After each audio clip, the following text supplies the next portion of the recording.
Support comes from Gemma, architects, planners, and designers seeking to bring joy to their clients and communities. Details at gemastl.com.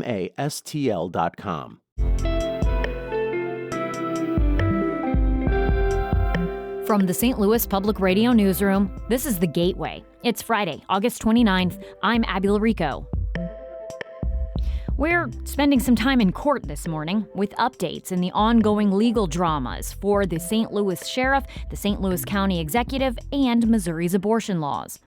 Plus, a new exhibit opening on the other side of this weekend at the Cahill courthouse in downtown St. Louis aims to teach more people about pioneering local judges. Judges are human beings, and we are public servants, and we work hard to preserve the rule of law.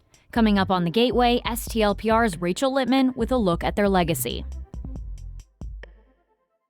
St. Louis Sheriff Alfred Montgomery was handed a legal win and then slapped with federal charges hours later. First, the Missouri Attorney General's office dropped its nepotism charge against the sheriff. It was one of 6 charges in a petition to remove Montgomery from the job. Montgomery was accused of hiring his brother, Deputy Malik Taylor, but that nepotism claim was dropped after a filing this week from Montgomery's lawyers, citing a 2016 family court order and DNA test establishing the identity of Taylor's father. In the dismissal filing, the AG's office says it was initially unaware of the court order. Justin Gelfand is one of Montgomery's attorneys. What it shows is that they never investigated that count fully. And I think that as the evidence continues to unfold in the rest of the case, that pattern is going to continue. But then hours later, Montgomery was indicted by a federal grand jury. That indictment alleges Montgomery deprived then acting jail commissioner Tammy Ross of her constitutional rights when he had her handcuffed. Montgomery says the February incident occurred as his staff was trying to interview a jail detainee who had alleged they were sexually assaulted by a sheriff's deputy. Ross has also filed a civil lawsuit against Montgomery. Joe Neal, her attorney, says Montgomery should resign. I'm glad that the U.S. Attorney's Office saw that there was sufficient information to go forward with a criminal indictment of Mr. Montgomery. Montgomery pleaded not guilty, and his attorney says he will not resign. St. Louis County Executive Sam Page has pleaded not guilty to accusations that he illegally spent county funds on a campaign mailer. Page's attorneys filed court documents yesterday, entering the plea and declining an appearance in front of a judge. He's next scheduled to be in court September 23rd. Page faces 2 misdemeanor election offenses and 2 counts of felony theft by deceit. The Attorney General's office argues the mailer encouraged a no vote on a measure that would have given the county council the power to fire department heads. Page says the mailer was meant to be informative. A Cole County judge heard arguments this week about whether to throw out or revise a proposed abortion ban that's set to go to Missouri voters next year. Savannah Hawley-Bates has more. Last year, Missouri voters overturned a near-total ban on abortion by enshrining abortion rights in the state constitution. Republican state lawmakers have drafted a new proposal that would once again ban abortion. But the current ballot language, written by the Missouri General Assembly, doesn't mention the ban at all. Instead, it asks if voters want to ensure women's safety during abortions and, quote, protect children from gender transition. The American Civil Liberties Union of Missouri says the proposal violates the state constitution because it includes multiple subjects, gender-affirming care and abortion. It also says the ballot summary is misleading. A judge has so far not ruled on the case. I'm Savannah Hawley-Bates. A Republican congressman from St. Charles County strongly supports Missouri lawmakers redrawing the state's 8 congressional districts. As St. Louis Public Radio's Jason Rosenbaum reports, Congressman Bob Onder isn't worried about the effort backfiring on the party. When he was a state senator, Onder backed turning the Democratic-leaning 5th Congressional District in Kansas City into a GOP-leaning seat. President Donald Trump is urging Missouri lawmakers to do just that in the run-up to the 2026 elections.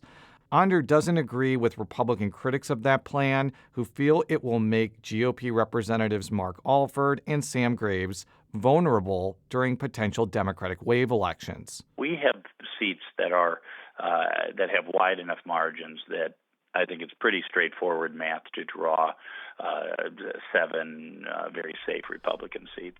Graves opposed going after Cleaver's seat in 2022.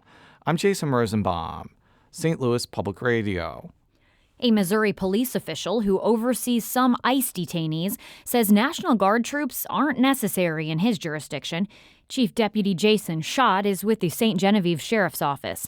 He says he was not aware of President Donald Trump's request to deploy the Missouri National Guard for immigration enforcement. I can tell you right now that we would not need any additional support here. We are fully staffed, and we are very capable of taking care of our in-house needs, and we're good at what we're doing. The St. Genevieve Jail in southeast Missouri is one of 4 detention centers in the state that have contracts to house federal detainees. If Governor Mike Cahill approves Trump's request, National Guard members would handle transporting and processing detainees without legal status, but not make arrests. More kindergartners in Missouri are showing up at school without all of their recommended vaccinations. Jody Fortino reports. The Missouri Department of Health and Senior Services reports that 90% of kindergartners were vaccinated last year against measles, mumps, and rubella. That's down from more than 95% in 2017. The Centers for Disease Control and Prevention says measles can easily cause outbreaks in communities where vaccination rates are below 95%. Kindergartner vaccination rates for diseases like whooping cough, chickenpox, and polio have all steadily declined in Missouri in recent years.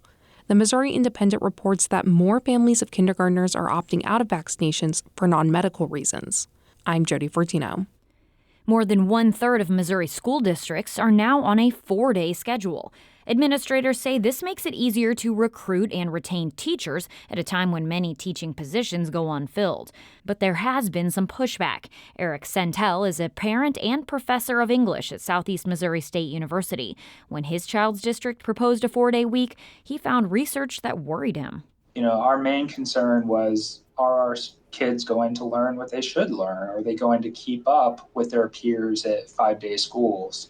Some national experts caution 4-day school weeks can result in student learning losses, including lower ACT scores.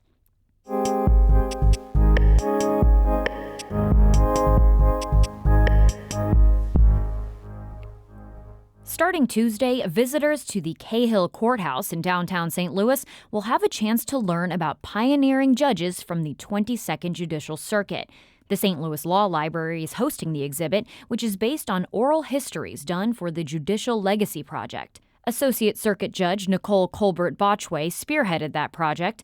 She told St. Louis Public Radio's Rachel Lippmann she was inspired by a similar effort in federal court. Since 1995, I've been appearing in this circuit.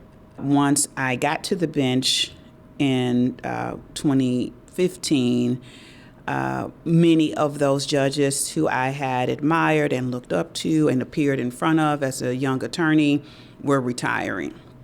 And I was very concerned that wisdom may be lost. How did the idea of adding a physical exhibit to the oral history part of it come about? Those oral histories are linked online. Everyone doesn't have access to a computer.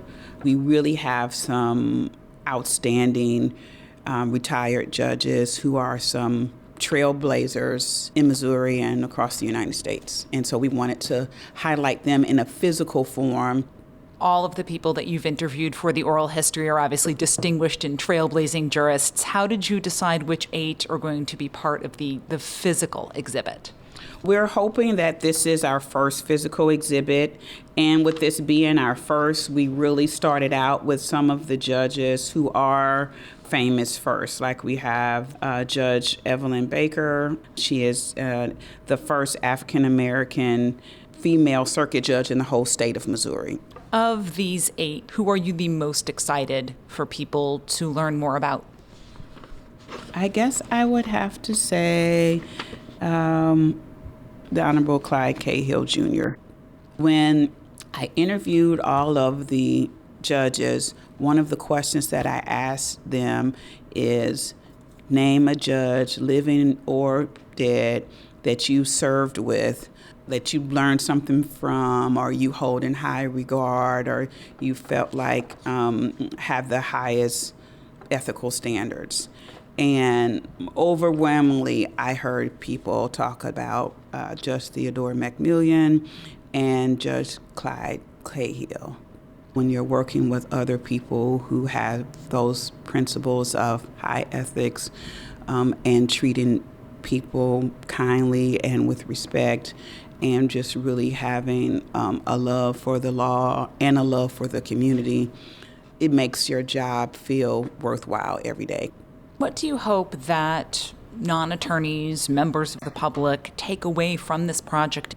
That, judges are human beings, and we are public servants, and we work hard and, work to preserve the rule of law, and that they can be proud of their court and know that justice is being served.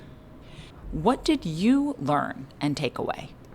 I think the first time that I met a judge is when I was in law school. And that same feeling that I had in law school of love for the law, respect for the court, admiration for the judges, those feelings came back up for me when I interviewed the judges that, made me feel like this is why I'm here.